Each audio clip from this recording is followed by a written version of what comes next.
বিধানসভা নির্বাচনের প্রাককালে খোদ বিজেপি প্রার্থীর বুথে তৃণমূলের ভাঙন। বুধবার ইটাহারের শাহাপুর গ্রামে নির্বাচনী প্রচারের মাঝে একটি যোগদান কর্মসূচির আয়োজন করা হয়। সেখানে শাহাপুর বুথের প্রায় 40টি পরিবার তৃণমূল ছেড়ে বিজেপিতে যোগদান করেন।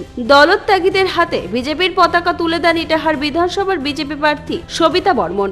জানা গিয়েছে, বুধবার পহেলা বৈশাখে দলীয় কর্মীদের সঙ্গে নিয়ে জনসংযোগ ও নির্বাচনী প্রচার করেছিলেন বিজেপি প্রার্থী, করেছিলেন বাড়ি বাড়ি প্রচার। এরপর প্রচারের ফাঁকে শাহাপুর বুথের প্রায় 40টি পরিবার তৃণমূল ছেড়ে বিজেপিতে যোগদান করেন।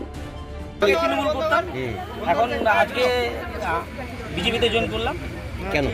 কারণ ব্যাপার হচ্ছে, এতদিন দেখলাম তো আমরা, ব্যাপার হচ্ছে ওরা যেভাবে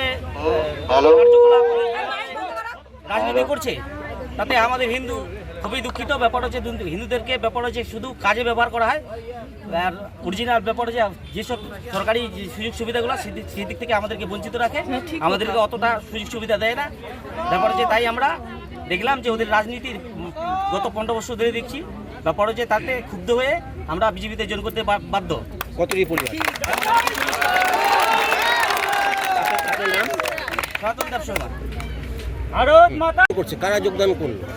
দেখুন, এই যেখানে আমরা আজকে জনসংযোগ ভোট প্রচারে এসেছি, এটা একদম আমার নিজের বুথ, নিজের পাড়া, আমার নিজের বাড়ি। তো এখানে আজকে জনসংযোগে এসে শাহাপুর বুথে আমার ভারতীয় জনতা পার্টিতে যোগদান করলেন এখান থেকে প্রায় 40টি বাড়ি এই তৃণমূলের অপশাসনের হাত থেকে বাঁচার জন্য আজকে ভারতীয় জনতা পার্টিতে তারা যোগদান করলেন।